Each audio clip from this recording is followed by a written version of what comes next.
Arrastion den hori, eskerrik asko gaurko arratsalde uritsu hontan kamaleo entzat baino ez den arratsalde honetan etortzeagatik, benetan eskertzen da.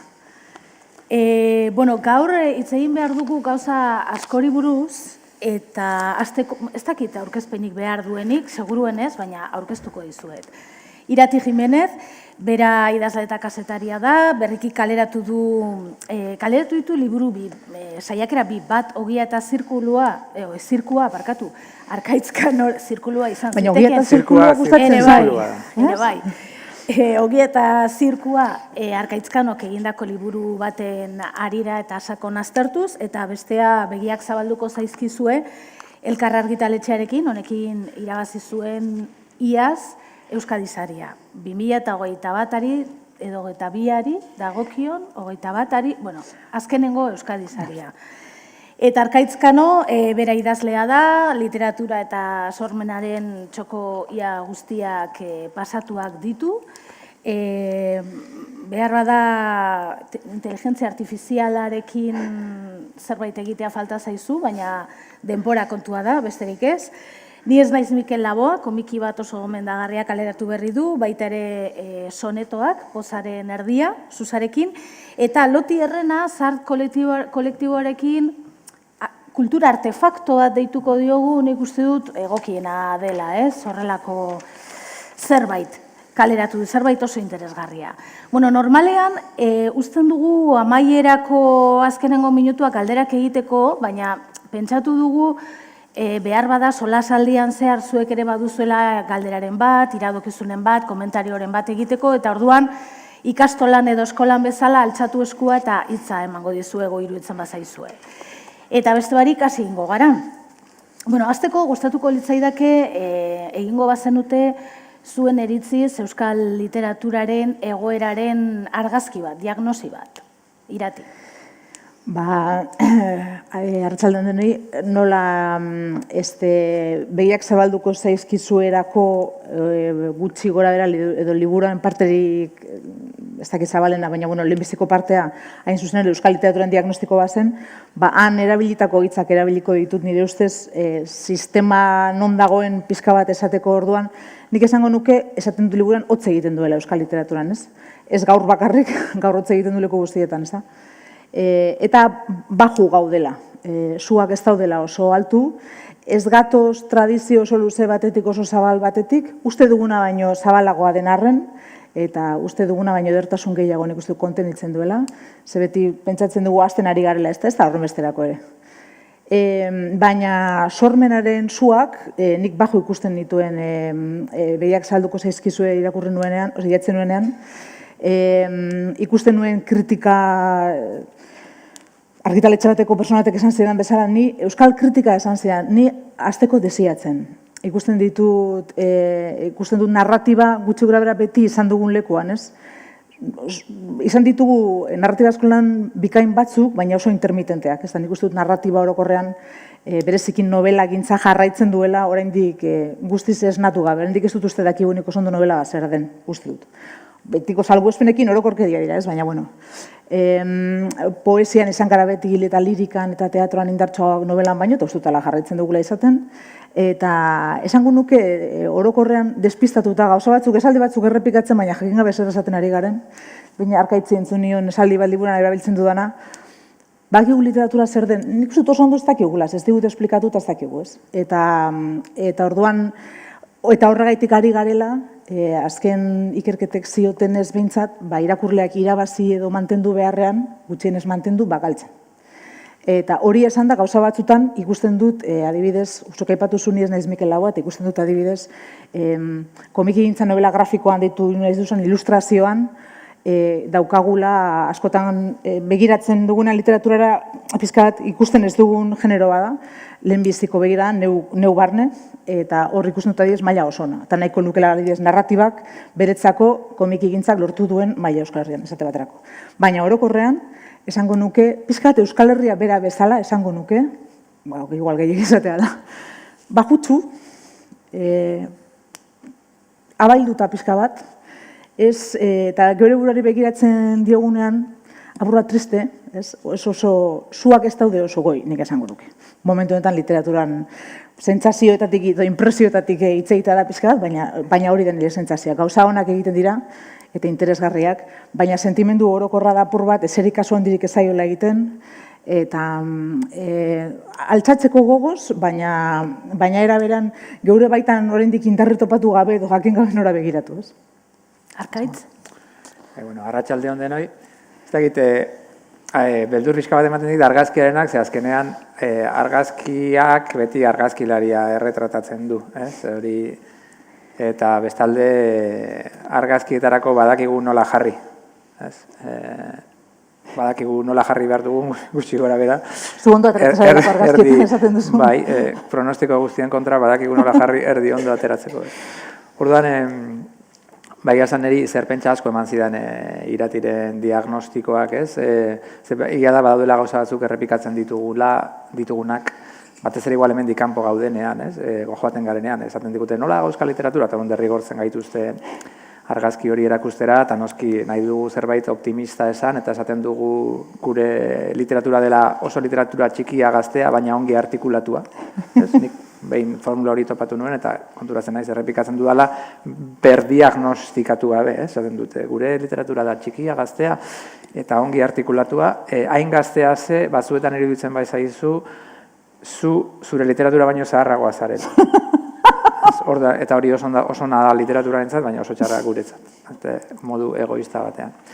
Esango nuke, gure literatura behar bada binarioa dela, zentzu generikoan, baina ez normalean binario hitza erabiltzen den zentzu, baizik eta jatorrizko bat zero. Ez da nahi dute prosa narratiba novela da bat, eta beste guztia da zero. Binarioa zentzu horretan. Horretik posten naiz komikiaren aipamenarekin eta ze badirudi bai argitaletxen aldetik, bai kritikaren aldetik, bai beste hainbat begirale eta agente kulturalen aldetik, badirudi oraindik ere prosaren eta berezikin novelaren hegemonia oso handi bat dagoela, eta orduan baita ere oso barneratu dago edozein liburu ateratzen duzularik ere, beti jendea dago urrengo novelaren zain. Eta ni asko irritatzen hauen kontua, ze berdin preziatzen baititut beste generoak, ez? Gero badago literaturaren baitan, horri buruz igual beranduago hitz egingo dugu, ez? Baina badago euskal literaturak egia da, badaukala azal berritzeko gaitasun handia. Nik hori ikusi dut Durangon adibidez album liburuarekin gertatu dena, antzeslan bat, formol laborategiak egin duen antzeslan baten argitalpen bat, izan dena liburu salduenetako bat, pronostiko guztien kontra baita ere, eta oso jende gaztea ikusi dut liburu hori erosten.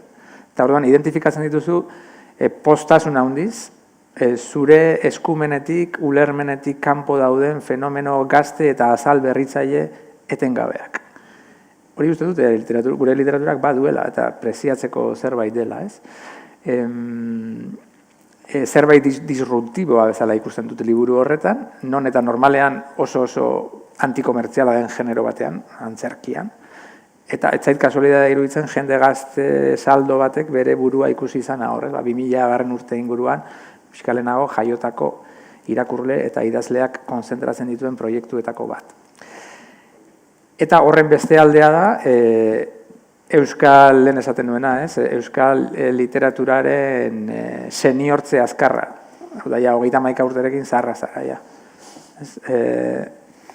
Guk iaia baditugu 31, baina bestela ere, ikusten duzu, badagoela, behar bada,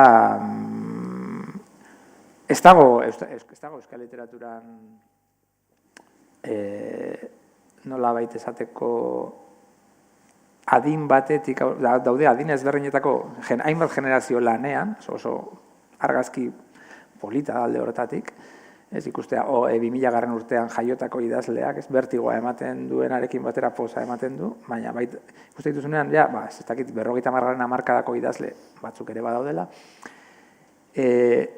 Seniortze horretan, iruditzen zait, eta iratik ere horri buruz esaten du zerbait bere liburuan, ez? Badago, gure kolosoei, gure belaunaldia, gure idaztera, irakusteko zaletasuna gugan piztu zuten horiekiko ikus ezintasun bat detektatzen dut nik, ez? Zer ikusi daukanak, gure eskalarekin edo gure, ez dakit esan nahi dut, nik irudikatzen nuen beti, 70 urteko idazle bat, Nueva York, pues ja, egiten du nahi duena, eta nahi duena, ez dakit, Philip Roth, ez?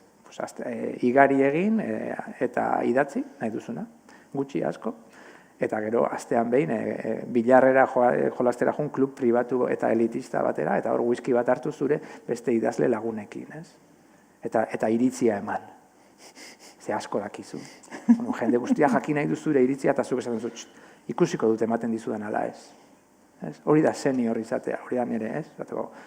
Idazle, ez? Lehenbiziko mailako amerikar bat horrela irudikatzen nuenik, ez? Eta gu horren antipodotan gaude. Iruditzen zait, ez dagoela gure historia gertukoaren, eta zer esanik ez ja joaten bagara xaoren gana, baina gertukoen ganare ez dagoela, behar bada horri buruz izango dugu gero.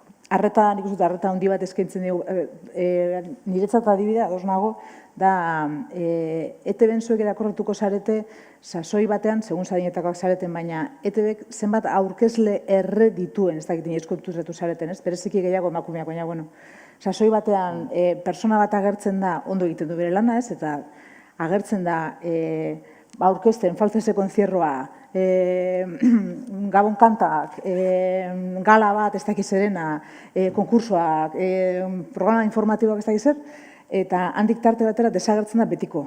Inoiz ez dakizu, aspertuko zan, horremestelanekin normala da, edo.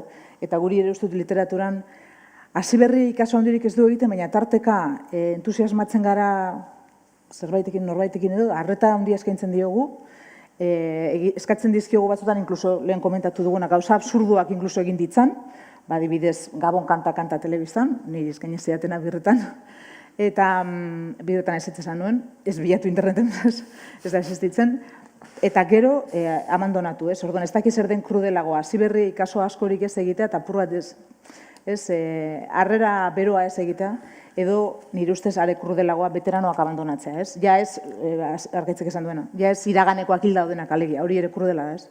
Geuretzako berezeki, geu galtzen dugu aukerari.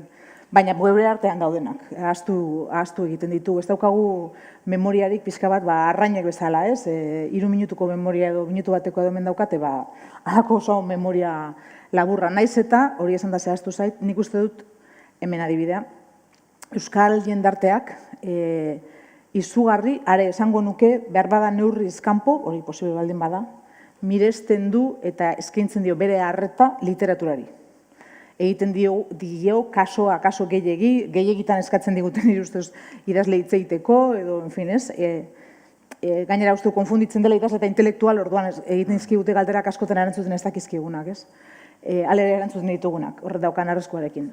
Eta, beraz, interesa handi bat literaturarekiko nik nabaritzen dut, handia. Beste gauza bada, hori gero literatur sistemak nola gestionatzen duen, ez? Eta, bai, ados nago, arkaitzekin alako sistema estraño bat daukagu, naturaltzat ematen duguna, ze barruan bizi garenez, normal iruditzen zaigu. Eta era berean nik uste dut baitere binarioa dela, ze etengabe kejaren eta kultura honetan, ez? Gizartezaren eta kultura honetan eta pizka bat, asko kejatzen gara, hori ere esaten nuen liburuan, baina dena ondo doa, era berean. Beraz, alegia, asko kejatzen bagara motiboarekin, akaso erreforma batzuk egin beharko genituzke, gauzatzuk aldatu, ondo gaizki badaude, ez? Horratik kejatzen gara. Baina nik erreformarako bataioirik armatuta bintzat ez dut ikusten, eta akaso gogoa handirik ere ez beraz. Ondo gaizki gaude, baina lasai ondo gaude. Ez dugu inolako laguntzarik erreformari behar, ez? Askotan personak ere egiten dugu hori, ez? Eta uste dut hor, kompletatzearen kuadra pizka bat hor, dizildugunez. Kontua da, euskal literaturak arazo latz bat daukala, hizkuntzaren hegemonia faltarekin lotuta dagoena, eta behar bada hori da jatorrizko pekatua, ez? Bueno, hori, evidentemente, hori guztiaren oinarrian literatura batek bere hizkuntzarekin egiten du literatura. Beraz, hizkuntzaren egoera, ezinbestekoa da ulertzea ze egoeratan dagoen hizkuntza, ulertzeko ze egoeratan dagoen literatura, ez? Hortaz adibidez Arkaitzek askotan hitz egin du zenbateraino diren bi uniberso desberdin, euskaraz dakigunok eta euskaraz ez dakiten euskal herritarrak ze mailataraino bizigaren bi uniberso desberdinetan, ez? Elkarri bizkarra eman da gainera. Ze askotan nik uste dut euskal hiztunok ikusten dugula zenbateraino minez askotan, ez? Zenbateraino dagoen, ez beti, baina mina ematen digu ikusten dugun interes falta besteengan, hori berehala somatzen dugu, ez? Eta maila batean horrela da, ez beti, baina horrela baita ere gertatzen da. Eta oso gutxitan uste dut konturatzen garela geuk ere zenbateraino egiten dugun hori berori, ez? Esatearren Bilbon gaudenez, euskal literaturan ze kasu, bat ere kasurik ez zaio egin, adibidez Gabriel Zelaiari edo Blas de Oterori. Ez bere belaunaldiko poetarik abantailatuenetakoei. Beraz, eta adibidez Blas de Oterok guztiz, nire ustez ariketa poetiko baskoa nahi baduz egiten zuen, ez? Euskalduna ez bada ere, euskalduna euskaraz egiten dena zen nahi badu. Beraz, hizkuntzaren egoera ezinbestekoa da bilertzeko. Hori esan da, eta esaten ez diren gauzak esatearren behar bada, uste dudana baita ere egia direnak, uste dut askotan, ez dugula aprobetxatzen baita ere, geure narrazioan ez dugun integratzen, idazle batentzat, eleanitza izatea ez da gauza txar bat. Alegia, soziopolitikoki, euskararen egoera problematikoa izatea eta gauza asko egotea egin behar direnak oraindik zabaltzeko euskararen plaza hori, ez da? Eta euskal hiztunak irabazteko, eta jakina euskal irakurleak ere bai, baina hori harrigarri egiten zait nire beste idazle batzuk entzuterakoan, ez?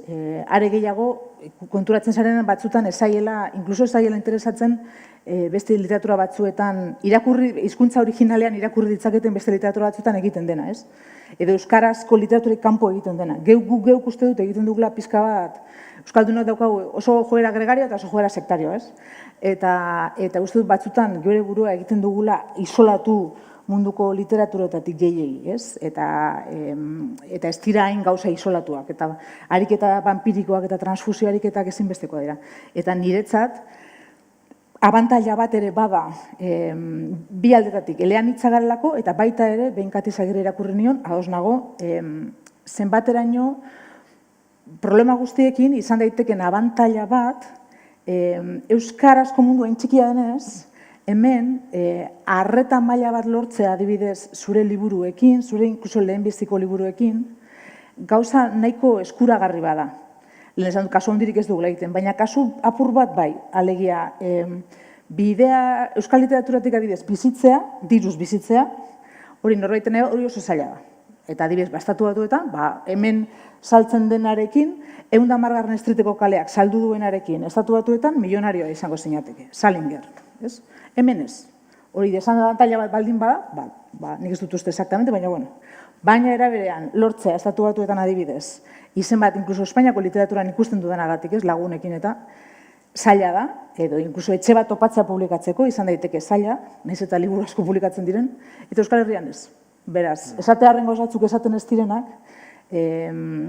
abantaila batzuk baditu, eta kaso nik uste dut gauden pixka bat, ez dakit zulotik, baina egoerain apal honetatik ateratzeko klabe bat ere balitzateke pentsatzea baditugula indarguneak, ez gaude ja desagertzeko gainera bertigoan, eta geure beldurrak usatzeko ere, eta gainera benetan pentsatzen dut, gauza askotarako, idazterakoan, elebiduntasuna abantaila bat dela. Ez esatearren, elebakartasuna oso gauza arraroa dela humanitateen historian. Pasatzen dena gu justo, bi imperioren artean bizi gara, ez? Eta imperialismoak berarekin ekarri du monolinguismo imperialista bat, ez? Orduan Frantziak eta Espainiak izan dira monolinguista basatiak.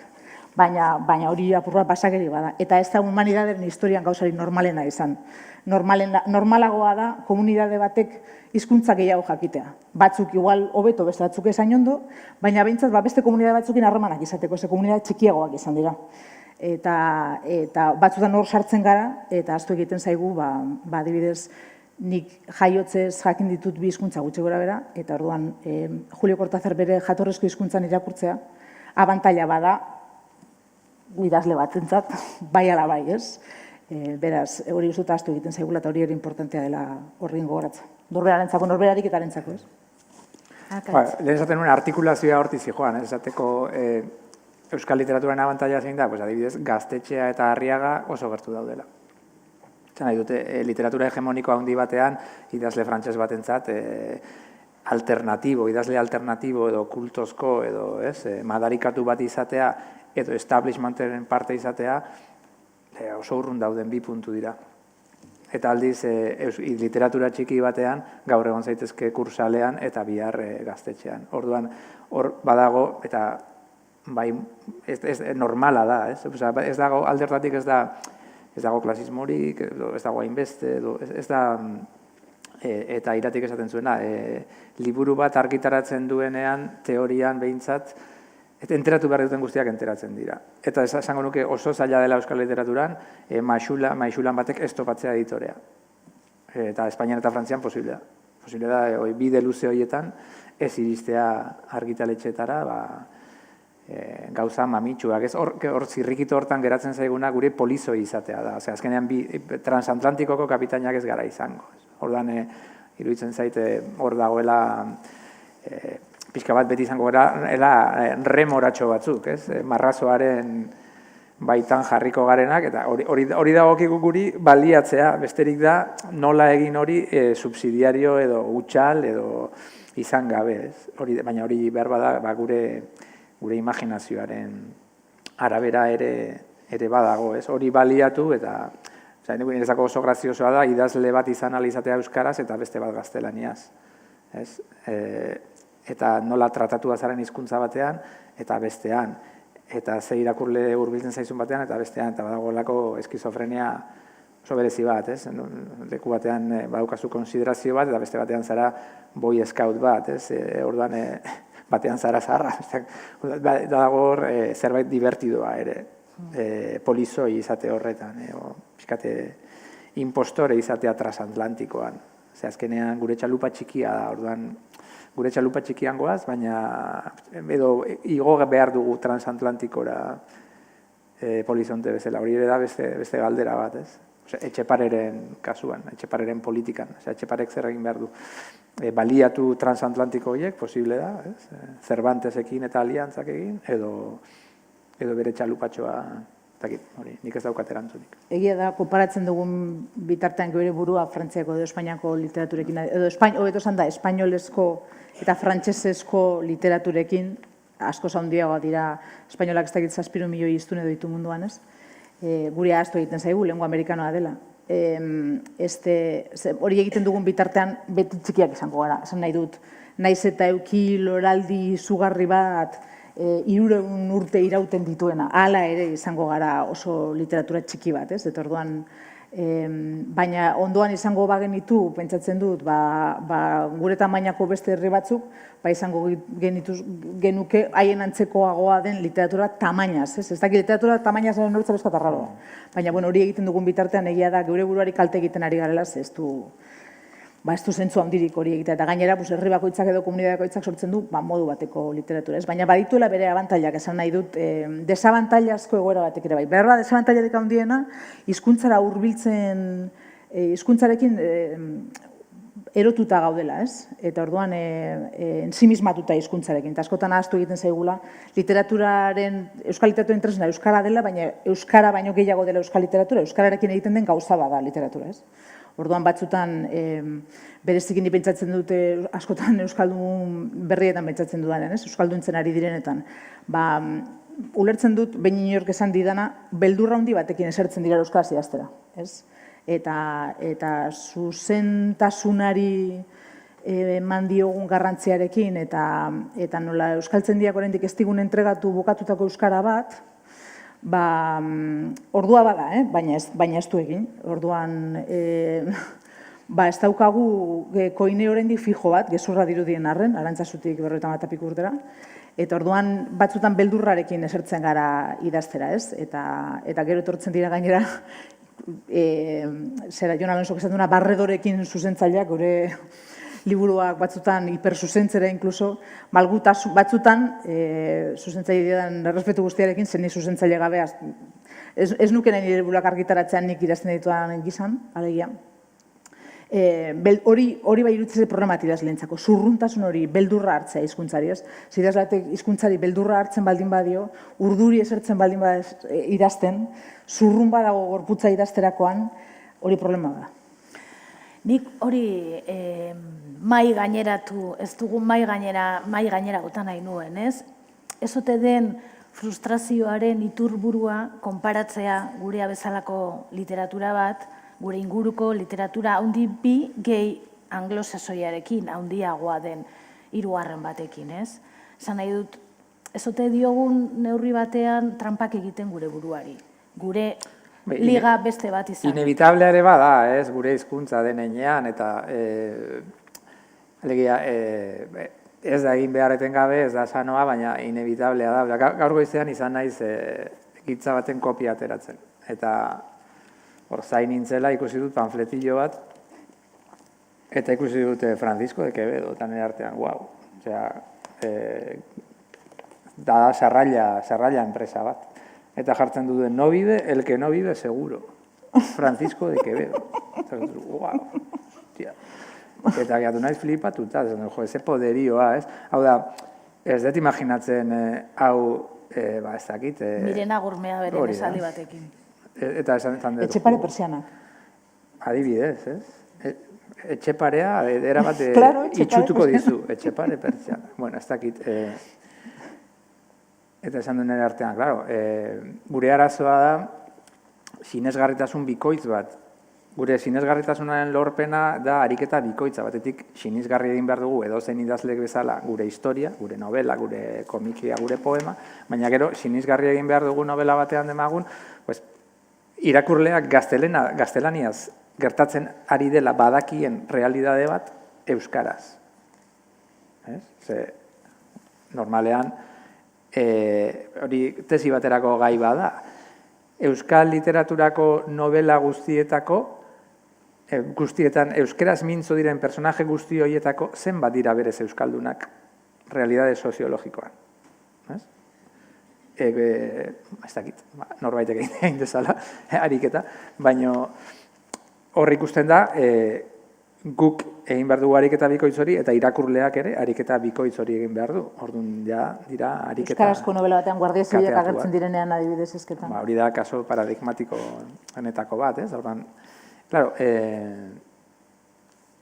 ikusten duzunean, Espainiako literaturak dauzkala sarrailak ongi lotuak, horrekin inbidia handia ematen dut, gehiago nahi duzuzuk ere zuretzat, ez? Opa diozu zure buruari, horrelako ekosistema bat, bilduko zaituena, gaztelaniaz edo ingelesez edo frantsesez bizi direnak ez dira konturatzen honetaz, ez?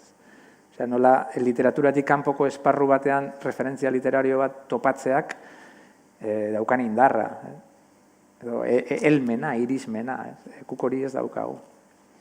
Begira, Bilbon dago, behar bada hemen Bilbon bizidan jenteak igual ikusita dauka, Artearretako Museoaren alboan eraikin garesti eta eder bat, aberatsak bakarrik bizi diren eraikin bat, eta kupula erraldoi bi ditu. Ikusi duzue, eraikina? Bakizu goiko partean ze jartzen duen? Dago zerbait idatzita, baina ez akordatzen. Ezina, ekinez, egina. Eta, nik ez dakit hor bizi da, agian Euskaldun eman bizi da, eraikitzailea, arkitektua edo norbait euskalduna zan hori egiteko orduan, pentsatzen dut, ez? Baina txundigarria da. Egia da, dituela Espainiako eta Frantziako literaturi begira egoteak, hori, abantailak eta desabantailak, alegia, begira egotea baldin bada, eta sinesgarritasunez hitz egin duzunez, zain egotea, kanpoko begiradak sendatuko duela, geuk barrutik minduta daukagun gure buruarik buruzko begirada hori ez da pasako. Zain baldin bagaude, adibidez, Espainiako irakurlegoak orokorrean kritikak imaginatu, sistema literario bere osotasunen, ez da? Euskarazko literatura ez dakiz zeharreta egitea absurdoa da, ze ez dira euskaldunak, ez dakit euskaraz, orduan ezin da izan Espainiarrak esan du zentzuri, ulertzeko modu batean, ez? Ezin da esan euren literatura. Beraz, ariketa hor badago beti subordinazioen peligroa, ez? Egotea besteek askotan geure burua zaurituta gaudenean nahi dugu beste gu balidatzea, gu afirmatzea eta pentsatzen dugu horrela hobeto sentituko garela, baina ez da egia. Askotan gainera egiten digute inkluso balidatzen gaituzte edo esaten digute ze ondo, baina norberak sinesten ez badu da zulo batean, taparik behian ez daukan zulo batean lorea botatzea bezala, ez? Beraz, horretara zai baldin bagaude hori bada egiten dugun konparazioa espero baldin badugu, hori ez da pasako. Gainera, hori baino arrazoi inkluso gaiztagoak ere badu hori ez pasatzeko, baina edonola ere hori ez da pasako. Bestalde, geure ingurura begiratzea ezinbestekoa da, eta esango nuke baita ere osasungarria dela. Askotan topatu ditut euskaraz adibidez soilik irakurtzeko erabaki hartu duten irakurleak esate baterako, ez? Nik ez dut esango gaizki egiten dutela, ez diote inori kalterik egiten, baina nik esango nuke apur bat kontrakoa egin beharko genukela, zenbat eta hizkuntza gehiagotan irakurri, ez? Gaina gauza desberdina pasatzen ere hizkuntza bakoitzean. Eta alegia geure burua ez subordinatutako jarrera bat izatea da arrisku bat, eta beste arriskua da isolatzea geure burua guztiz, eta ensimismatzea geurearekin, ez? Eta bi horien artean guri tokatzen zaigun ekilibrioa, hizkuntza bakoitzak eta literatura bakoitzak baitu bere erronkak, ez? Eta guri tokatzen zaiguna hori da, ez? Hori ere bada, alegia, bi gauza horien, bi ekilibrio horien artean egotea, geure herriari nik uste dut idatzi behar diogula, eta geure herriaz, bi publiko dira geurea eta Frantzako edo geurea eta Espainiako, eta bientzat uste dut ezin dela idatzi, nolabait esan da. Norbaitentzat idatzi behar duzu, eta nik uste dut zure hurbileko lagunentzat izan behar dela. Eta era berean ezin dugu bizi geure zilborrari begira esango gonke, ez? Beraz, uste dut bi ekilibrio horiek oso kontutan hartu behar ditugula. Bueno, gelditu zait, ez nuen egin nahi, baina hemen daukat, eta egin behar dizuet galdera. Arkaitz, zer egin behar du Etxeparek? Nik ez daki zer egin beharko lukeen, oso zaila da bere zeregina, Etxeparek zer egin beharko lukeen jakiteko, lehenbizi jakin beharko genuke euskal literaturarekin zer egin behar duten erakundeek Euskal Herri barruan, eta hori ere ez dakit oso garbi daukagun. Hori ja da beste pauso bat, nik uste azkenean gure literaturaren neurria iztun, kopuru antzeko txua daukaten beste hainbat herrialetako politika kulturalei begiratu behar zaien ikusten, beti esaten dena amorru pixka bat ematen duia, baina nordikoak eta olakoak, baina beti aipatzen dena da literatura nordiko beltzaren loraldia, nola etorri zen, ze honak diren, baina zergatik, itzulpen guztiak doainek direlako. Hori da politika, nik erabakitzen badut, Finlandian edo Suedian edo Danimarkan ateratzen diren liburu guztien, itzulpen guztiak atzerrian doan aterako zaizkiela, atzerriko editorei, behar bada lizentzia txiki badaukate literatura nordikoa itzultzeko. Hori ez dakit gauza jakina den, baina hala izan da urte askotan, ez da kasualidadea, ez da hotza handia egiten duela eta txeloa jo eta literatura beltza idazen dutela dalekete pego. Hortaz aparte dago politika bat, erabaki batzuk, ekonomiarekin zerikusia daukatenak. Eta instituzio kultural batek behar du diru asko. Etxepare daukana baino askoz gehiago gauzak egiteko modu ambizioso batean. Orduan azkenean Etxepareri geratzen zaion zirrikitua da aprobetxatu da hitza, beste erakunde handiago batzuen aliantzak egitea haiekin, Cervantes batekin, delakoa, eta aprobetxatzea. Eta nik hor nire burua hor ikusi dudalako, eta gustora egin dudan lan bat izan delako. Joaten zarenean kanpora, etzara Etxeparerekin, etzara zure buruaren ordezkari. Zara, zure buruaren ordezkari, pixka bat, baina baita ere, literatura baten ordezkari, jendarte baten ordezkari. Eta hori egiten duzu, askotan, erakunde neutral, ez etxai, ez oso lagun, erdipurdiko, zuk, hori da, ariketaren bidaiaren parte da, hori deszifratzea, ez? Ni Udelira iristen zarenean, igual Cervanteseko institutuko taxista igual ez da etorriko. Igual pista bat da hori, ez? Ez, astu egin zaigu bidaltzea. Bidali behar genuen gidari bat, baina ez. Bueno, hori anekdota txoro bala, baina zer nahi duana da, hori da, erabiltzea transatlantikoa hortaz ari naiz, ez? Gure trainerua behar dugu, edo ze behar dugu, edo pateran segi behar dugu, edo bai egin behar dugu transatlantikoan polizoi papera batzuetan, ez? Nik ere ez dakit. Kontua igual divertitzea da, batean eta bestean. Nik ere jakin, galderaren entzun nik ere ez daukat, eta galdera importantea da, eta Etxepare, eta pentsatzen dut, Etxepare institutuan bertan, bueltak ematen dizkiotela galdera, eta pentsatu nahi dut, ez? Ez da erraz erantzuna jakitea, hala ere, batzutan, bi jarrera ikusten ditut, baina inoiz neure sufritu nahi dudanean idazleen elkarrezketak irakurtzen ditut, eta orduan ikusten dut askotan adibidez, sentsazio bat, nolabait esan da, munduan gertatzen denarekiko esasolagabetasun bat literarioki, eta era berean sentimendu bat ez badugu Nobel saria irabazi, Nobel saria gehiegitan agertzen den hitz bi dira gure literaturan, gehiegitan komentatu den gauza bat, ez? Nolabait esan da, nik uste dut geure min zauri hauengatik, ez? Nolabait ez badugu Nobel saria irabazi oraindik, dela ez dugulako izan, adibidez, Etxepare institutuaren babes nahikoa. Hori ere ez da horrela, alegia. Ez da ezer pasatzen Euskaldunak baldin bagara automozioan adibidez oso ona gara. Eta baditugu hemen 3 enpresa, 3 baino gehiago, munduko liderrak direnak edo munduko abanguardian daudenak. Euskaldunok beti izan gara metalgintzan oso onak, eta mendeak daramatzagu horretan oso onak izaten. Eta ezagunak izan gara mundu osoan.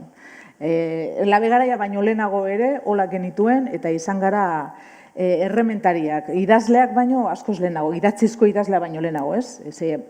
Egon da tradizio liriko oso handi bat, eta ahoskotasunaren tradizio, ez? Hori da gure tradizio printzipala nolabait literaturan. Dena ez da idatziz geratu, baina izan gara, literatura bat izan dugu, ahoskoa gehiago, ez? Hori esan alegia, Arestik berak esaten duen hau ez da poesia umailua da, apur bat horretan ere ari da, nik uste dut oraindik, ez errementariaren mentalidadearekin ari da.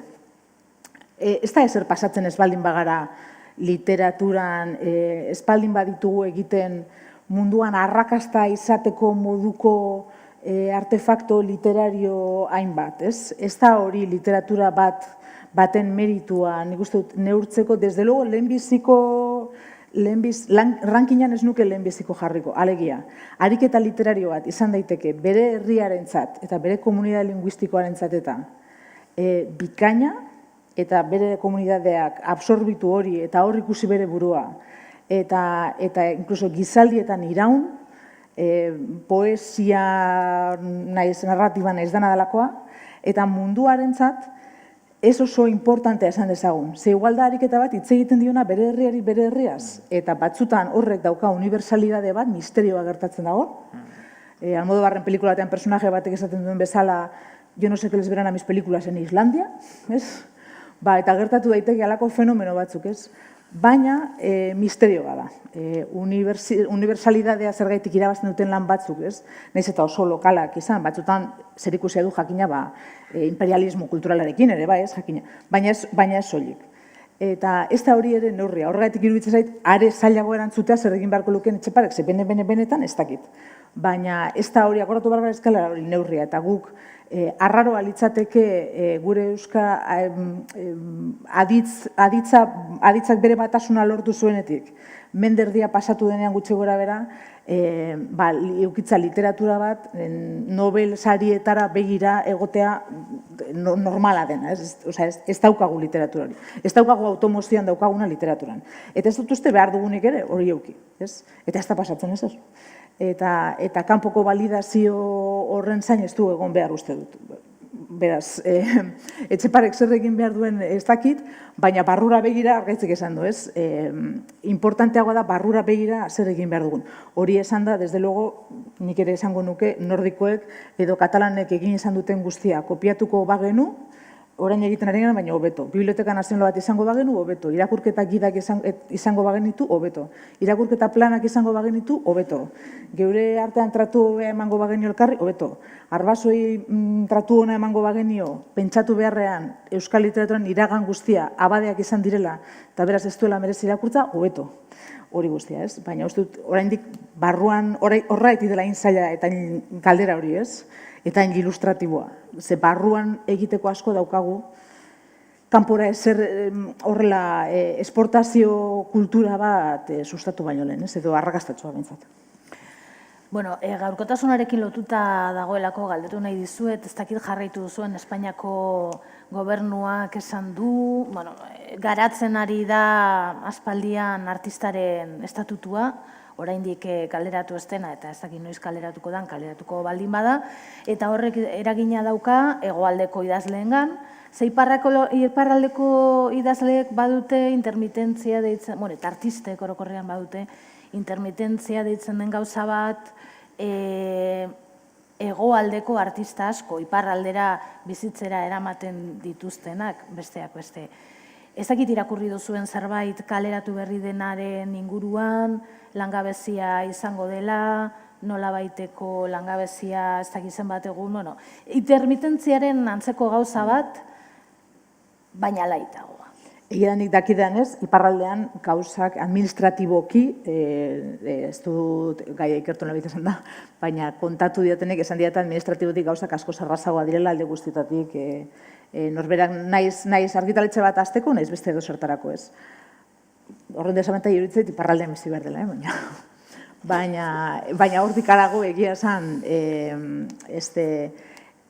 gehiago baliodik alderak esateko duela oso gutxi izan zenez, borragatik akordatuko naiz, bezala astuko nintzateke, duela gutxi elkarrezketatu nuen, eta ez daukadan ez non sartu, hemen sartuko dut, Francis Diez, doktor deseoko abeslaria eta frontmana, eta berak esan zuen, berak ere esaten zuen, inork eskatu ez didan aholku bat emate beti daituzia, ez? Baina, bueno, aholku bat eman beharko bani musikari gaztei esango nieke, ez pentsatu zeuen buruari egin mesede bat, eta ez pentsatu musika egitetik bizi halko zaretenik edo biziko zaretenik. Bilatu moduren bat, musika nolabait egin ahal izateko, berak adibidez okindegi bat zeukan, eta okina izan zen urte askotan, ez, hamarkadetan. Aukera emango dizuna hori egiteko, baina ez pentsatu hortatik biziko zarenik, ez? Beraz, hori esan da, hemen dagoen egoera administratibo eta autonomona eta desastre bat denez, norberak pentsatu lezake egiten duten edozein aldaketa onerako izango dela. Baina igual ez. Gauza beko beto da komeni da ez esatea. Esaten baduzu hau ezin da okerra joan, normalean unibertsuak esaten du ez, Eta sujetamen lehintonik esaten dana. Eta, baina egia esan ez dakit, egia da, lehenengo bazegoen estatutu bat de artistas y toreros uste dut ditzen zena, ez? Zergatik, baina zuzen ere, toreroak ere daukalako denboraldi bat, denboraldi horretan asko fakturatzen du, mintzatzen dut, eta gero ez du lanik egiten. Eta beraz, legea kontemplatzen zuen hori, zergatik, Espainian torero asko zeudelako, eta toreoa, eta industria bat toreoaren inguruan, beraz, Espainiak egokitu zuen gizarte segurantzaren bere sistema, toreroentzako. Hori ere, egingo bagenu eta egingo balu idazleontzako, artistentzako, desde luego kulturaren mesedetan izango litzateke egokitzea lege sistema guzti hori, ez? Hori esan da egia esan, letra bera ez dut ezagutzen, baina oberako bada, ez ojala. Nik irakurrela izan dudanetik ez da pauso ikaragarri, zait pauso ikaragarria iruditu, ez? Azkenean 75 puntu zeuden hor, eta ez da behatzen ari dena dago indikan zati oso txiki bat, eta kasurik onenean 500 euro kobratu alizateko hilean, bueno, en fin, oso iruditzen zaite ohituta gaudela ospatu behar izatera oso konkista laburrak, ez? Azkenean intermitentziaren sistema frantsesa dator estibadoren hartatik, ez? Estibadoreak eta gero ustabiltzaileak eta garai oso zehaz batean lan asko egin eta gero beste hainbat eta gero aplikatu zitzaien artistei, hau da lehenbizi estibadorei portuetan, barkuak iristen zirenean, transatlantikoak eta merkaontziak, horiek deskargatu behar ziren. Eta hori aplikatu zitzaien artistei analogiaz bezala, nik dakidanez. Hor badago kulturaren konsiderazio razionalago bat, pentsatu bat nik ezagutzen dudana, antzerkilarien kasua da, aktoreak eta bar, eta hauek, klaro, ez bakarrik egin behar da emanaldi kopuru bat minimoa, gero kobratu alizateko intermitentzia hori, baina emanaldi bezala konsideratu daude ensaioak. Osea, ensaioak kobratzen dira eta emanaldi bezala. Eta kontaketa horrek ahalmentzen du gero numeroak ateratzea. Orduan, badago artistaren lanaren konsiderazio bat, beraien lan publikoa zarago dena hemen gure arazoa hori da. Ematen du, bueno, eta behar badaguk ere sustatu dugu artistaren mitika hori edo aura hori edo nahi den hori, baina ez da konsideratzen lan bat eszenatokitik kanpo edo disko batetik kanpo edo liburu batetik kanpo, hor ez dugu behar bada erakutsi atzetik dagoen lan produktibo guztia taksimetroa jartzea oso zaila delako idazle baten kasuan demagun, eta behar bada Frantzian eta hori barneratuagoa daukate, atzean dagoen lan guztia, prestakuta guztia, lanketa.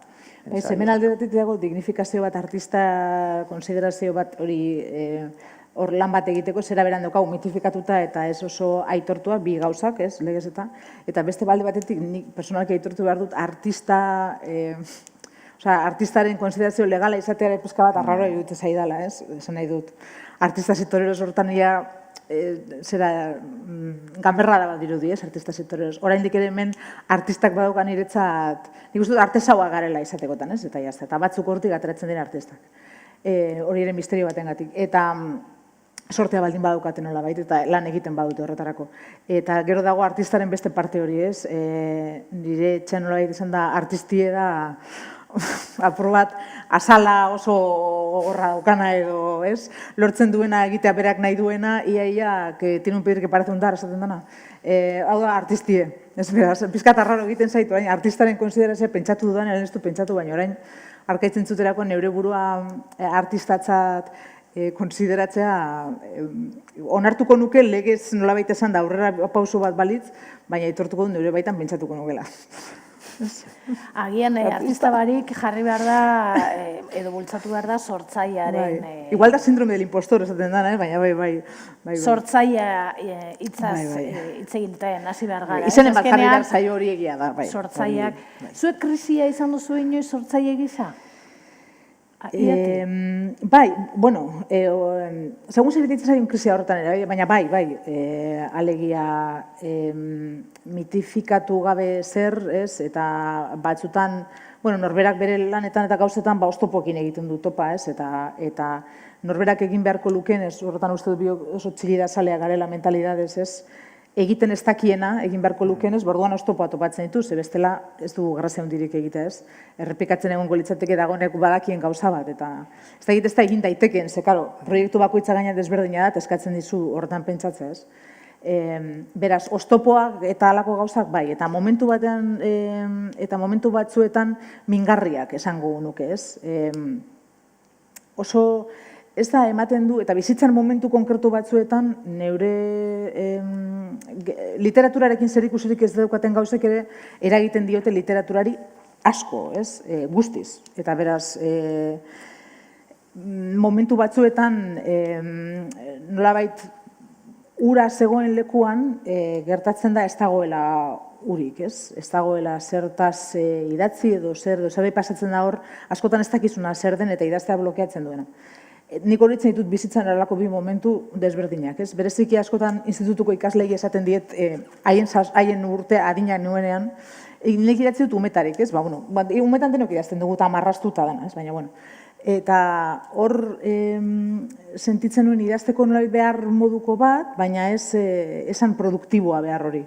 Eta parte batera problema txiki bada, en fin, gertatzen diren problemen ondoan, ez nengoen kartzelan, ez nengoen gaixotasun mingarri bat, ez dakit, ez da eriotza, ez da, en fin, problemas de gente blanca esaten dana, Baina bestalde, sentitu duzuenok, ez bakar literaturan edo zertan, gogo bat izatea eta ez jakitea zergatik, baina ez sinatera izatea zer barrutik, frustrazio hori oso min berezi bada. Eta batzutan egoten da, inkluso eramaten du jendea, inkluso gaiztakeria hundietara, esaten denean, adibidez, superdemagogikoa jartzaren, baina esaten denean Hilderrek artista izan nahi zuela eta zuela lortu eta Goebbels ere berdina esan, idazlea izan nahi zuen, horretik errezituen liburuak. izatea gogo hori eta inkluso sentitu izana, iraganean, zutetik hurbil egotea, sentitu duzu bero hori, badakizu funtzionatzen duenean zer den, magia hori eta mirari hori, barrutik ateratzen denean, zu baino hobea den zerbait, zu baino gehiago den zerbait. Eta gero ez dagoenean, min oso berezi bada. Eta frustrazio oso berezi bat, nik uste dut, literaturatik kanpo ere dozein gauzatan sentitu daitekena. Beraz, batzuk badakit, min hori zer den badakit. Eta beraz, ez naiz bereziki blokeatzen izan irakurtzen dut behin nion argaitzik, eta uste dut oso alkuna dela, baina bai, inoiz bai. Inoiz gertatu izan da hitzak ez daudela hor, edo historia ez dago hor, edo zu ez daude hor, edo zerbait gertatzea bai. Arkaitz. Bai, baina uste dut hori profesioaren parte bezala.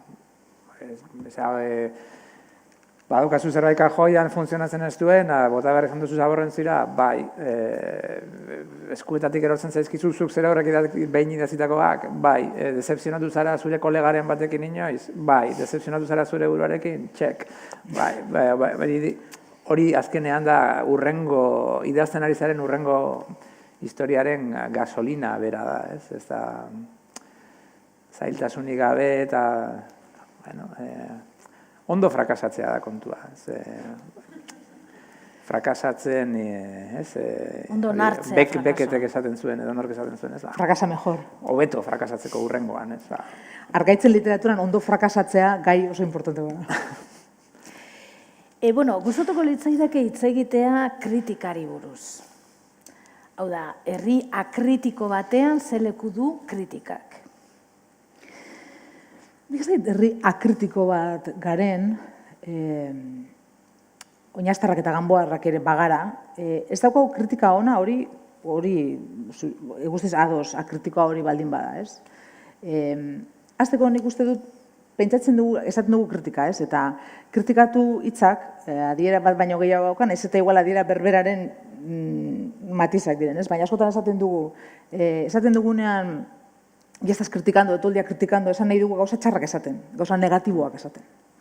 Beraz, ariketa kritiko profesionalera hurbiltzen garenean, kritikatzea disko bat, kontzertu bat, liburu bat, ez? Pentsatzen dugu, bueno, ze gauza negatibo esango ditut, apur bat hori da jarrera, ez? Ze gainera gauza positiboa bakarrik esaten baldin baditut, nahiz eta pentsatu, imaginatu gauza positiboa bakarrik, nola ematen diogun negatibidadeari nagusitasun intelektual bat, orduan pentsatuko dute ni ergela naizela, ez kritikoa, ni saldua naizela. Ez naizela aski kritikoa, ze ni hemenago kritika egiten. Beraz, hori da nik uste dut problema intelektual bat daukaguna. Kritikoak ez du zertan gauza negatibo gehiago esan behar positiboa baino. Gauza positibo gehiago baldin baditu esateko, esan ditzake. Bide batez esan da, positiboak eta negatiboak ere egiten ditugu kritikak, ez? Kritika on bat, kritika txar bat. Kritikak ez dira onak segun positiboak eta negatiboak diren. Kritika dira hobeak edo esain onak, testua, literaturan kasuan, aztertu duten testua, zenbat eta hobeto aztertu egon, orduan kritika hobeto egin dago. Eta zenbat eta testua egon, ez aztertua kasu batzuetan, ze batzuetan esaten duzu eski. Guztiz impertinentea den kritika bada, ez? Testuarekin zerikusik ez duen zerbait. Gehiago dagoen oinarrituta, esango dizu, kritikoaren aurreritzeetan, idazleak elkarrezketetan esan dituen gauzetan oinarritutako kritika bat, edozein mila gauzatan, edo beste kritika batzuetatik kopia pegatutako kritika bat izan da, denetarik dagoela legia. Kritika ondo egitea, ondo idaztea, baina kasu zailagoa delako, ez? Besteak beste. Beraz, ez dakit garen herri akritiko bat, ze egiten dugu gauza bat da ni ustez oso ondo definitzen duena gure kritikaren egoeran ondagoen, kritikoek normalan segitzen dute struktura bat, más o menos, idazterakoan, ez? Hau benetan esan da oso harik eta sail bat egiten dutela, eta oso eskertxarrekoa, ze ematen zaie gaztei periodikoetan inolako kriteriorik eman gabe, egintzazu, merke pagatuta, seguramente, edo pagatu gabe batedaki, eta oso gainera sartzen dira askotan literaturik hurbil egon nahi duten personek pentsatuta, hurbilpen badara, eta batzutan da justu hurbilpeniko okerrena, ze sartzen zara zure burarekin arazo askotan, eta sistemarekin arazo askotan, sormenera gehiago hurbildu gabe, ez da? Hori guztia esan da, gure kritikaren egoera nire ustez oso ondo islatzen da, kritikoak normalan esaten ditu. Gauza batzuk, erdi onak, beste batzuk erdi txarrak, erdi onak esan baldin baditu hasieran, gero erdi txarrak esan behar ditu, eta gero bukaeran, sentsazio arraroarekin geratzen denez, esaten du, bueno, hala ere, gomendagarria. Beraz, idatzi du hasteko pentsatuta norbaitek irakurriko duela, erabakitzeko irakurri ala ez, igual ez. Igual nik adibidez ez dut kritika literario asko irakurtzen, baina beharko nukena baino gehiago, baina kontemporaneoa behintzat. Literaturaren kritika bai, baina. Idatzi du pentsatuta horre erabaki hori hartzeko irakurtzen dugula, baina ez. Igual irakurri dugu liburu bat eta jakin nahi dugu beste personatzu ze pentsatzen duten. Niri gehiago pasatzen zait hori, ez? Eta orduan horregatik irakurtzen dut irakurtzekotan gehiago, ez? Baina beste parte batera okerragoa, esan nahi du, ez dakiela oso ondo non kokatu behar dain bera kritiko bezala. Ez du inon kokatu behar, ze iruditu zaion liburua, impresio izan duen liburuari buruz. Eta hori da gehien kostatzen zaiguna. Adorea handia behar da, adorea behar da liburua, edo zer idazteko publikoki, edo zer esateko publikoki, plazan agertzeko eta esateko zerbait. Ze edonora agertu daiteke, esatera, onenean jarrita ados nago, txarrenean, edo txarragoan ez nago ados, eta are okerragoan esan da, zu adibidez pailazo basara hori esate baterako. Inkluso tratu txarraja esan ditzakezu publikoki zerbait esatearren, ez? Eta baldin badaukazuek izarte zaren bakizue. Batzutan, zebre bizitzako txorra bat esateagatik, inkluso derrepente asaldatu daiteke mundu guztia, ez? Eta horre beldurra ematen du. Eta orduan daukagu kritika, nik uste dut, kritika egiten oso ondo ez dakiena, zer egin behar duen, eta bere impresioa, bere benetako impresioa transmititzen ez diguna. Akaso batzutan ez dakielako ez da zein izan den bere impresio. Eta kritikak daukan, norbere impresioa esaten zuen Odenek, oso kritiko eta poeta hon batek, norberak liburu irakurtzerakoan sentitu duena, eta bere impresio emozionala, ez da nolabait esateren berme bat euneko funtzionatzen duena, kritika ona egiteko, baina da daukasun noberena. Eta kritika egin behar da, Baudelaireek esaten zuen, pentsatzen dugu hotza izan behar dela. Burua hotz daukaguna ondo pentsatzen omen dugulako, baina hori txorra da. Ze burua egon behar da, 36 gradutan, pentsatzen dut. Beraz, kritika, justo kontrakoa, zeure berotan daukasun impresioa horretaz fidatu behar zera. Hemen aspertu egin naiz, hor zerbait pasatu da, ez? Hemen entusiasmatu egin naiz, hemen eginez desesperatu, hemen ez dut ulertu, hemen eginez emozionatu, hemen galdu, hori da daukasun honena. Eta nola sistema hotza den, uste dut, gure berotasunarekin ez gauden kontaktuan, horretik daukagula kritika bat, hori. Azten dena esanaz, okerrago, batzutan azten dira nitzat hori da okerrena. Kritikoak esan duena, aitortuko dut, hori gaizki. Liburu honen, edo idazle honen edo, honi buruz, kontra ez dut esaten. Honi buruz, aurreritziak nituela. Hori bitzai terriblea, aurreritzaten ditugu, ez? Baina ez dira oso txukunak izaten dira, ez dakit, estereotipotan eta oinarritutan, en fin, aurreritziak ez dakit. Baina gero izango duzu iritzi bat, pein liburu irakurri duzunean. Eta horrela azten diren kritikak normal ez dizut esaten, ez zein zen aurreritzia, ez ze iritzirekin bukatu duten. Aurreritzia esaten duten esan nahi duten, urbildu dira nazka pizka batekin bezala, ez? Baina horrela, konfiantzat dirik gabe. Baina gero, geratzen zara, gustatu zaizu edo, ez? Bakit ez dela oso importantea persona bat libura gustatzea, ez gustatzea, azken ezki irrelevantea da iritzi bat, ez? Baina kritika egiten duenarentzat bere iritzia ez da esertan irrelevantea izan, beraz. Era berean, kejati eta sektario eta gregario batean, kejati, baina dena ondo doa batean, badaukagu akritika eta hiperkritika bat, ez? Dena da pizka bat, ez un poco aitaguretasun batekin idazten da nik uste dut kritika, eta nik Argaitzen kasuan adibidez bere kritika asko irakurritut, bere liburu bati buruzko lan luze bat egin nuelako beste beste, eta kritika nik uste dut orokorrean, nola egiten da, positiboa ziren.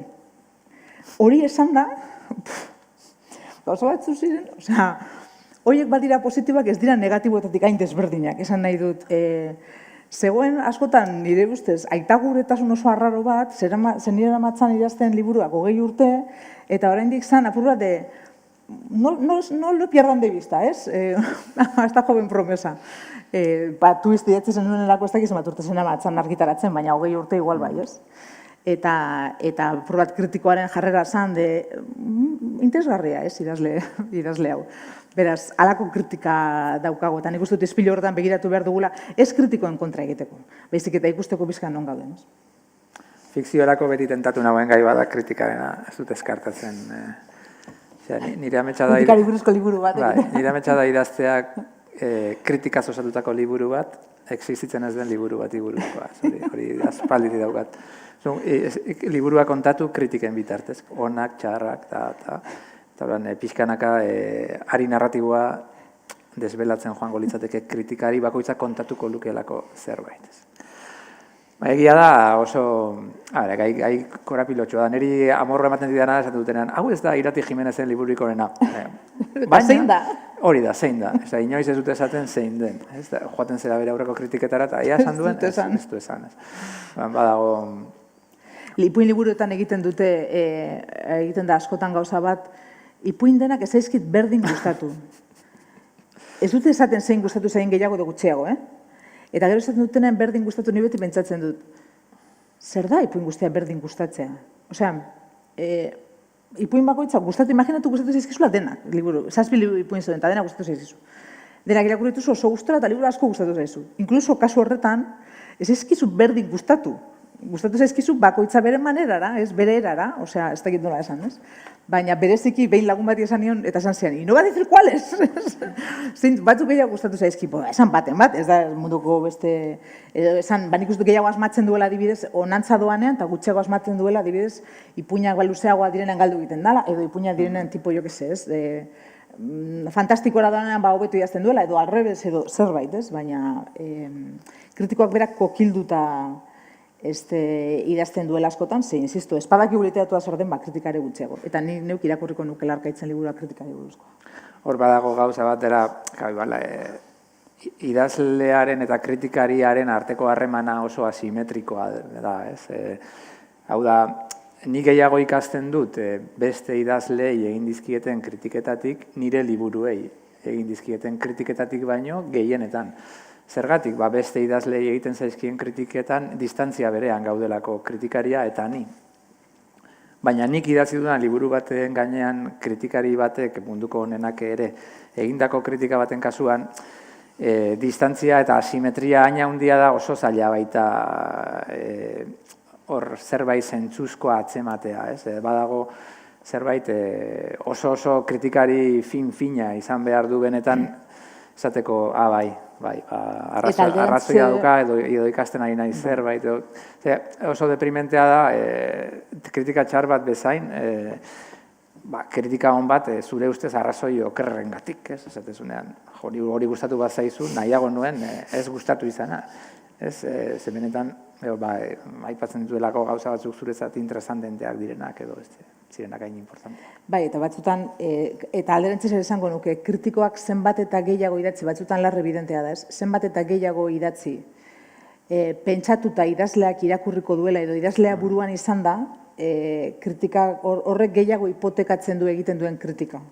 Naiz, batzuetan, ze gauza horiek ere egin izan dira kritikaren historian, ez evidentemente batzuetan kritikoak min eman nahi dio persona bati bere liburaren bidez, oso modu gorroteskoan, ez? Baina hori kenduta, hori alde batera utzita. Pentsatzen ari baldin bazara, idazleak ze pentsatuko duen zure kritikari buruz, da idazten baldin baduzu liburu bat bezala, pentsatuta kritikoak zer esango duen.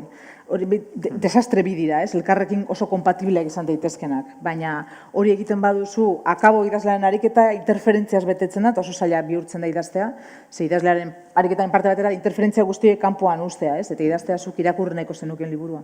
Eta ez kritikoak, nahi duzuna kritikoari gustatzea edo zure gurasoei edo, en fin, parte batean horraitu guzti du zure teoria polita zala neguko zirkoan agertzen dana, askotan bigarren liburu okerragoa dara lehenbizikoa baino, ez? Lehenbizikoan libertate handiagoa dauka idazleak, sentitzen du bere baitan, ez?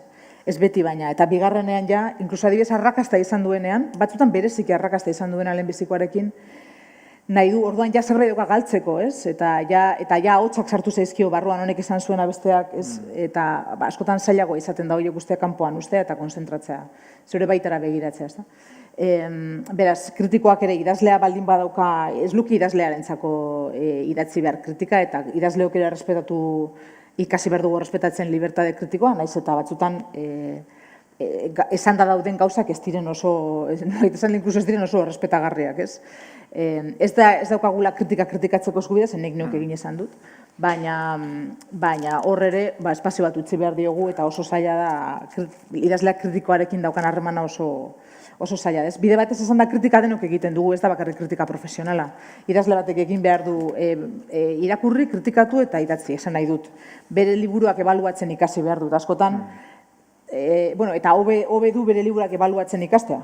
Ze bestela, nola jakingo du zer egin duen, ez? Eta zer egin duen hobeto eta esain ondo, eta zuk zure baitan entzuten duzu kantu bat, nola baita esan da, ez?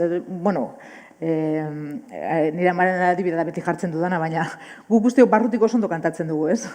Eta gero, kantatzen duzu zure buru, entzuten duzu garrabatuta, eta igual ez dauka ez da antzik, ez da ezagutzen ez da ze kantadan, ez? Eta liburu batekin ere horrela da, batzutan zure baitan perfektua da, ez perfektua ez dakit. Bultzatu zaituena hori idaztera, ez? Ideiak, azkenean, barruan abstraktua direnean, perfektua dira maila batean. Eta gero idatzi duzuna, distantzia batera geratzen da, jazta. Eta orduan, beti da frakaso bat zentzu horretan, ez? Eta ebaluatu behar duzu, nola egin duzun zeuk, ez beste inork zeuk. Eta horretarako askotan importanteagoa izaten da behar bada kritika batzutan ez irakurtzea baino, baina hori egiten ikasi behar duzu. Eta irakurtzen ere, zure liburu egiten ari zaren bitartean, zure liburuaren kritiko zara, zure liburuaren irakurle zara, nahiz eta batzuetan ez duen ematen, eta ariketa guzti horiek egiten dituzu. Eta esaten dugunen, eta orain ja kritika ez da bakarrik kritika profesionala. Gizarte saren eta interneten eta bidez ere, ariketa hori demokratizatu da, onerako eta txarrerako, onerako esango nukenik. Eta irakurle guztiok kritikoa zarete, eta zuen iritzi kritikoak dituzue, eta kritikoak esaten duena, esan nahi dut ez bakarrik negatiboak, etzutan positiboak ere bai, eta literaturaren kasuan gainera, nik esango nuke importanteagoa izan dela orokorrean literaturan historian. Nik ez dakizuek zenbatetan irakurri duzuen liburu bat, kritika bat irakurri duzuelako, esan nahi dut, nik kritika gehienak, balio izan didatenak, liburu bat irakurtzen animatzeko edo, izan dira beste persona batzuenak. Osa, beste irakurle batzuenak, ez? Gainera nik uste dut irakurleok topatzen dugunean gauza bat asko gustatu zaiguna, joera handia dugula esateko asko gustatu zaigula, ez? Gehiago bestea baino, ez bazaizu gustatu, igual astu egiten zaizu, ez? Hombre, gorroto izan baduzu, edo iruditu bazaizu, adibidez, prestigio kritiko izugarria daukala, eta zure iruditu zaizu oso txarra, hori ere komentatu nahi duzu norbaitekin, ez? Disforia hori nolabait, baina askotan izaten da, gehiago izaten da animatza besteak irakurtzea. Eta horrela egiten dira baita ere, ez akaso bestsellerrak, hori bizkat desordin izan daiteke, baita ere, baina longsellerrak, nolabait, urte askotan saltzen diren liburuak eta izaten dira irakurleen arteko elkarrizketa horren bidez, ez? Eta orain gizarte sarekin eta internetekin, Goodreads bat nik uste dut importanteago dela askotan, pelikulekin bezala, ez? Nik begiratzen dut plataformetan Netflixen ez dakiz zer, pelikula bat igual itxura erdiona daukana, eta begiratzen dut Googleen ze kalifikazio eman dioten, imaginatu, agregadoretan, ez? Rotten Tomatoes talakoetan. Eman baldiote, 10-tik bat esaten dut, izango da, kaka bat, ez? Osaten, normalean, gutxi gora bera, bereziki denborak pasatu denean, ez du horren beste faiatzen sistema horrek, gutxi gora bera. Eta arraroa da, 2 bat eman badiote 10-tik, normalean izango da pelikula eskaz bat. Eta eman badiote 8 bat, zerbait izango duen pelikula bat izango da. Eta nik uste dut irakurleak ere kritikatik apartatzen ditugu, baina Billy Wilderrek esaten zuen persona bat, pelikula bat ikusten dagoen persona bat, ez? Bat izan diteke ergel bat, eman dezagun, ez? Baina audientzia bat, jendez beteta dagoen areto bat, geniala da, kritiko genial bada beti. Eta Odenek lehen aipatuenak esaten zuen, kritikoak, irakurleek pentsatu dezakete idazlea idiota badala. Baina idazleek ez daukate privilegio hori, ezin dute pentsatu hori euren irakurle buruz. Zehazten bazara pentsatzen zuen irakurlak ergela direla. Nik ez dut uste hori literatura oso egiteko bidea denik, ez? Eta uste dut gainera kritiko genialenak direla. Pasatzen dena da, askotan ez dugula errespetatzen, pentsatu duguna benetan. Eta inkluso bukatzen dugula liburu gustatu ez zaiguna, edo ez duguna lortu bukatzea, eta pentsatzen dugu gustatu zaigula. Ze mundu guztiak esaten duena dela, edo sentsazio hori dago, ez? Eta orduan horregatik idatzen nuen liburua Koizeltek aipatzen zuen, ez? Behiak salduko zaizkizu, ez? Ze sentitzen nuen jendeak irakurtzeari inkluso gusten ziola, ez zuelako lortzen bere barneko inpresio hori errespetatzea. Eta orduan irakurri dituzunean 50 liburu, eta denetan egon zara galduta nolabait, eta ez duzu jakin gustatu zaizun edo zaizun gustatu, edo okerrago bukatu dituzu denak zure burua behartuta bukatzea ez dakiz zergatik, orduan momentu baten utzi egiten diozu irakurtzeari, ez? Eta arazo hori dauka batzutan, ez horren beste kritikak baizik, eta ambiente kulturalak askotan despistatu egiten gaitu geure, eta barruko iparrorratzak hautsi egiten ditu.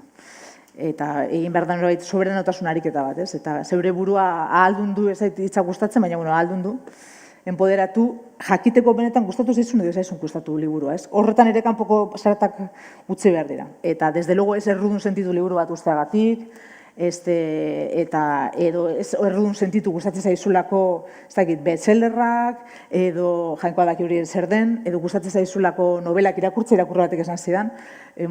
Sasoi baten gaizki sentitzen novela gustatzen zaizkiolako bakarrik irakurtzeko, bakarrik edo, nagusik ez. Eta ematen zuela gauza txar bazala, alegia, edozein txorra esaten denez, norberak ikasi behar du txorrada guztiak ez entzuten, eta bere txorradak errespetatzen, ez? Eta ze bestela gutxi egiten dugu irakurtzen. Bueno, orain aldunduko ditugu entzuleak, eta ordu bete luze eman dugu hizketan, eta behar bada norbaitek zerbait galdetu nahi du, igual ez da usartu lehen solasaldia mostera, baina orain da momentua, norbaitek zerbait galdetu nahi badie Irati eta Arkaitzi, erantzungo dute. Ikusten duzu, Etxepareren galderarako ez zuten erantzunik, eta hemen galdera jotazu. Nik bestela beste galdera bat egingo dizuet. Altzatu eskua nahi baduzu, begiratukut bazterretik. Edizioa eta editoreak. Zau kontratazu kalde da. Ni alde. Iruditzen zait, editorearen figura da, figura ez ezagun bat, ez? Editoreak lehen sensazioa daukat ambiziosoagoak zirela, ze bi eratako editoreak daude, ez? Publikoaren gustuari jarraitu nahi diotenak, eta beraien gustua inposatu nahi dutenak. Eta niri bigarrena gustatzen zaizkit, ez? Editore kapritxosoak, baina pentsatzen dutenak benetan botere hori bat dutela sortzeko argitaletxe bat, bakarrik argitaratuko ditut Lituaniako poetak. Eta gainea, poeta ez zein poeta baizik eta nekazal poetak. Ze benetan hor badago filoi bat, eta tipo hau enpeinatzen da, eta egiten ditu bere argitaletxea, bere lerroa. Kalbino eta pixkat horrelakoak ziren, ikertzen zuten atzerrian zer zebilen, lortzen zuten batzuetan atzerriko egile bat ezagunagoa izan zedin Italian, bere herrian baino. Zeudelako hain adi ez euskaten antena guztiak jarri, eta nik bintzat pixkat idealizatu da dukat editore hori, editore goseti hori, editore hori, bere edizio etxeko, bere argitaletxeko liburuen bitartez, bere liburu haundia idazten ari den editore hori. Zeguk idazten ditugu Iratik eta Biok gure liburuak, baina editore batek bere bilduma osatzen duenean, editorea ona bada, egiten du makrometa liburu bat, eta hor uzten du irakurlearen esku, eta oso eskuzabala dira editoreak, zu editorearen gana iristen zara nekatuta. Eta editoreak egiten zaitu lurretik altxa, eta emate dizu, azkeneko bultzada eta igurtzia emateko indarra, eta behar bada hori ez da horren ezaguna, autoeditatu, eta horrela etekinik ez dago argitaletxaren eta zuretzako da euneko, hori da, zenbat alizen zuten duzun hori, gaur egun gainera, hain erresa da, imprenta batek, edo zeinek egingo dizu. Baina, uste dut, argitaletxe batek ematen diola, asko ematen diola idazle bati, ematen dio kontestu bat, ematen dio lagunarte bat, ematen dio ikaragarri, ez? Eta hor, hemen ez da hainbeste lantzen, baina gogoan baduzue duela urte gutxi batzuetako fenomeno bat, ez? Panza de burro, liburu horretan, editorearen izena ageri zen portadan. Bai, ze kontratatu zuten idazle bat editore izateko, Karo, Sabina Urraka zen editorea, Andrea Abreu uste duzela idazlea dela, ez? Eta orduan, biek hain estuki lan egin zuten liburu hori izan zedin dena, beti egiten dena editore batekin, baina kasu honetan konpromisoa editorearena hain zen handia, hain zen iaiaz batzutan ematen zuen berridazketaren edo lau eskutara idaztearen mugatik gertu, nun erabaki baitzuten, portadan jartzea, editorearen izena. Eta benetan, editore batekin edo bestearekin lana egiteak, bai, aldea handia dakar liburu batean.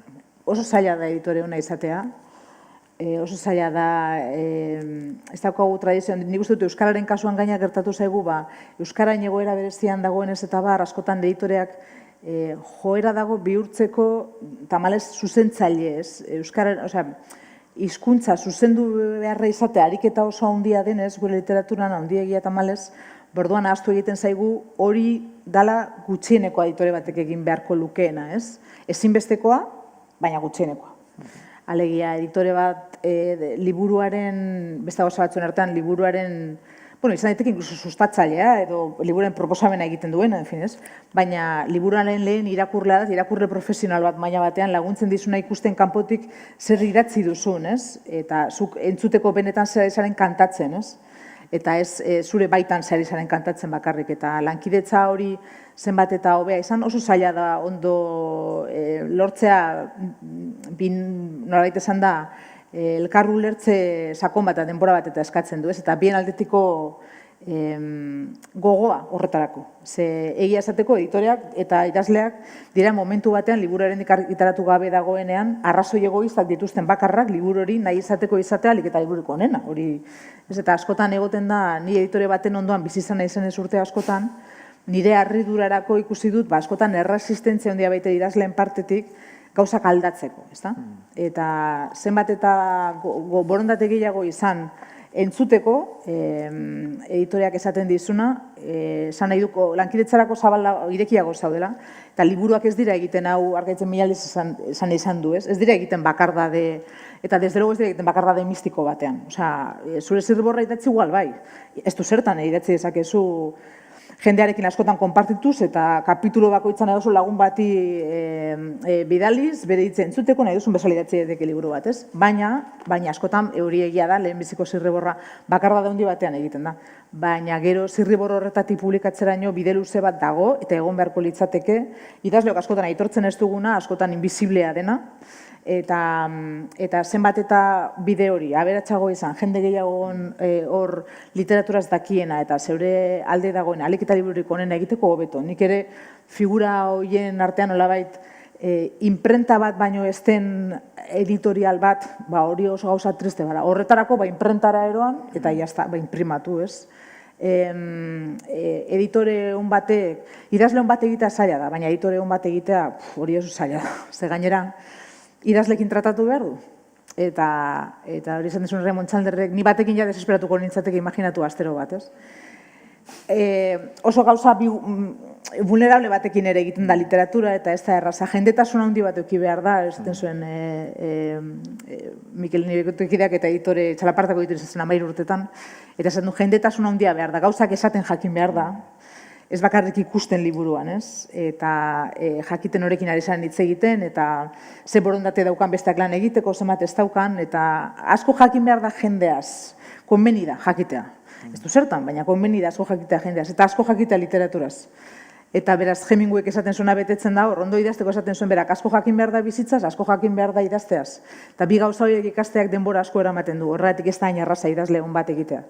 Eta ez daukagu bat ere tradizio. Gehiago etorri gara hizkuntzatik, editoretzara, euskaratik, nolai filologiatik, filologo kaskarra, baina filologoen herri bagarela, eta ez horren beste literaturatik, literaturarekiko saletasunetik. Beraz, oraindik hor geratzen zaigu asko egiteko, eta ikusten ez den gauza bada, editoren egoera non dagoen, baina oso lan zaila daukat, eta esaten nuenean baju gaudela, nik uste dut horre ere, baju gaudela. Idazle editori eman diegun behar bat tratu ez oso onak bere kaltea ekarri duela eta hor asko dagoela egiteko. Nola, ez dakigun literatura oso ondo zer den, ez dakigu editore bat exactamente zer den. Mikelen lagun batek duela urte pila bat,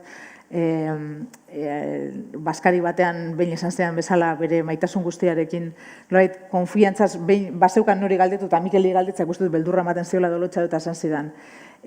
Akimon konfiantza. Oye, Mikel, en su trabajo, ¿qué hace?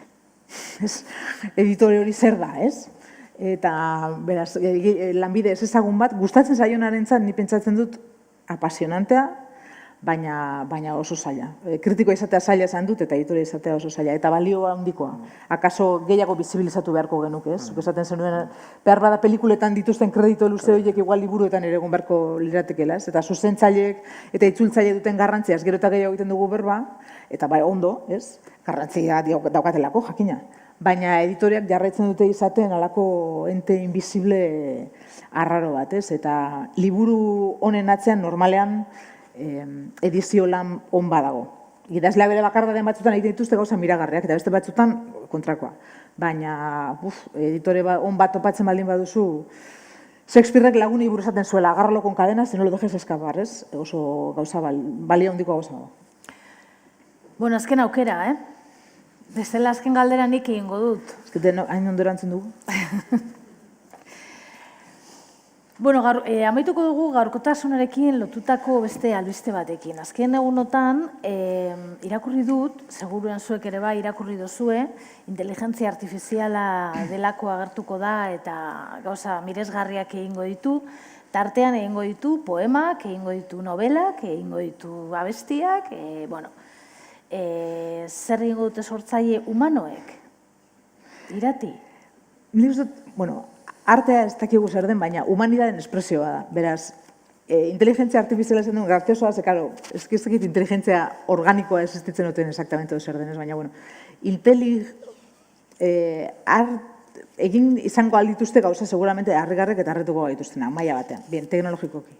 Nik esango nuke humanidaden espresioa den neurrian artea, inteligentzia artifizialatek ez duela nahiko humanidade artea egiteko, alegia. Artea ez da inteligentziaren emaitza bat. Personak egiten dituztenak, inteligentzia ondo dator, eta bereziki kontrakoa alternatiba okerragoa da. Ez dagoenean nabaritu egiten da. Baina, askotan esaten da liburu on bat dela bere autore baino inteligenteagoa, nik uste baietz. Eta idazten dugu gorputz osoarekin, ez? Eta gorputza da, eta gure emozioekin, eta gure sentimenduekin, eta ez dakizkigun gauzekin ere bai. Nik nire liburuetan deskubritu ditut, idazten nengoenan ez nekizkien gauza banekizkiela, ez? Gero deskubritu dituenak, beraz, hor zeuden nunbait. Niri buruzkoak eta humanidade buruzkoak. Beraz, humanidade artifizial bat lortzen ez den bitartean, eta hori zentzu batean kontrasan korralitzateke, nik esango nuke artea deitzen dugun hori inteligentzia artifizial batek ezingo lukeela egin, kontuten izan zezaila den humanoek egita, ez? Baina ez nago guztiz makinen matxinaren kontra eta ulertzen ditut motiboak. Beraz, hori, esango nuke artea ezin dutela egin, baina behar bada ari naiz makinen ganetik jartzen eta errebelatzen direnean pagatuko dut, esaten ari nezen. Nire nagoa inbestek eskatzen makinek novelak idazteak, baizik eta makinek nire novelak idazteak eskatzen nau. Alegia, ja gertatzen ari dena neurri batean. Esaten nork idazten du gaur egun Google gabe. Aurrekoan Joseba Larratxe marrazkilariarekin hizketan, berak esaten zuen, berak marraztu behar badu ez dakit nolako txori bat, nun begiratzen du, Googleen begiratzen du. Eta zenbagarren aukeratzen du, lehenbiziko 10etako bat. Beraz, Wichita, Wisconsinen, badago beste marrazkilari bat, koleoptero berdina egingo duena, eta zein aukeratuko du, lehenbiziko 10etako bat. Polita bada pentsatzen makina jarriko gaituztela euren esanetara gure arte egin dezagun, ez? Neurri batean, nire ustez hori gertatzen ari da, eta behar bada gure lortuko dute guk idaz dizagun haien novelak. Haiek, ez? Subkontratatuko gaituzte. Claro, behar bada guzti baino inteligenteagoak dira alde horretan, eta ja ari gara haienak idazten. Eta debalde. Gogoratzen ari nintzen, duela 25 urte, Gary Kasparovi nola irabazi zuen Deep Blue IBM-eren konputadorak, eta izan zen, veteranoek gogoratuko dute, kriston albistea izan zen. Oso Kasparov sale. Bai, 86an 6 partida jokatu zituzten, eta Kasparovek irabazi zituen 3 edo 4, eta besteak 2. Baina 87an egin zituzten bat eta bat, 3 tablaz, eta gero azkenekoan irabazi zuen zaldiak, sakrifikatuz apertura oso ausart batean, makina erotu zenean, orduan, artista bilakatu zenean IBM-ko Deep Blue, irabazi zion Kasparov geratu zen. Baina ze liburunak egingo lituzken arkaitzek makinen esanetara. Ja, berta daiteke. Agian literatura beltza. Edo Egia romantikoa. esateko guk idazten ditugun, askotan esan dugu telebasura, talakoak normal ez da, eta hori existitzen dela, egia da, edo irratiak, irrati fascista daudela, eta hori erraz esaten dugu, ez? Literatura txarra egiten dela ez dugu erraz esaten, liburu batzuk oso txarra direla, hori, horrenbeste liburuen artean ez litzateke izan beharko gauza oso arraro bat hori esatea, liburu txarra daudela, evidentzia bat baino, ez? Baina egiten diren liburu asko baino beak egin ditzakela makinatu, pentsatzen du baiet, evidentemente, eta lehen esaten zen zenbat denbora beharko luken tximino batek teklatuari ematen Shakespearen obrak idazteraino, ez? Egia esateko ez dakit Shakespeare atrebitu egia den, guk ere oraindik gainditu gabe daukagu maila batean Shakespeare, beraz, ez dakit tximino batek, baina novela hon baterako egingo luke, emango luke ez, desde luego. Makinen arazoan uste ez da, Duchampek makina hauei deitzen ziren, Marcel Duchampek bazeukan makina instalazio modu bat deitzen ziona makina onanistak, edo ezkongabeak, bachelor machines, eta horren esaten zuten hauek beren buruarekin bakarrik hitz egiten zutela. Eta horiek idazle batzuk ere bai. ezin duta zeudela, ezin duta, beraz ez gara horren ezberdin, ezin duta zeudela artea egiteko horregatik, ez. Baina nik ekarri dut adibide bat, 84koa. 84an ustez ingelesez idatzi zen lehenbiziko novela. Komputadora batek idatzi zuen. Komputadorak izena zuen, eta nola, Reiter izango da, eta Bill Chamberlain programatzaileak. Eta tituloa zen... Bilek idatzi eban orduan. Bai, bueno.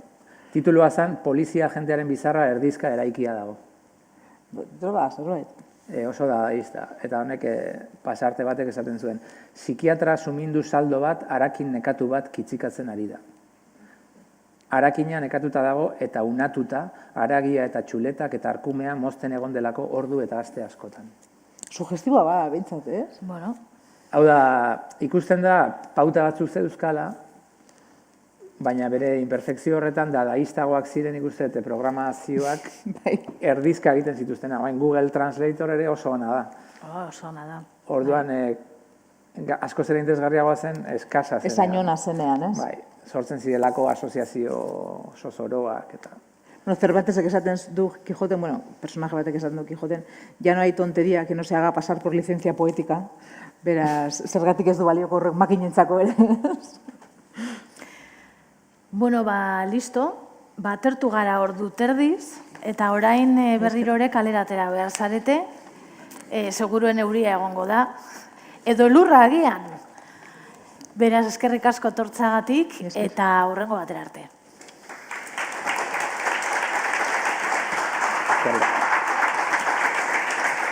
Ah.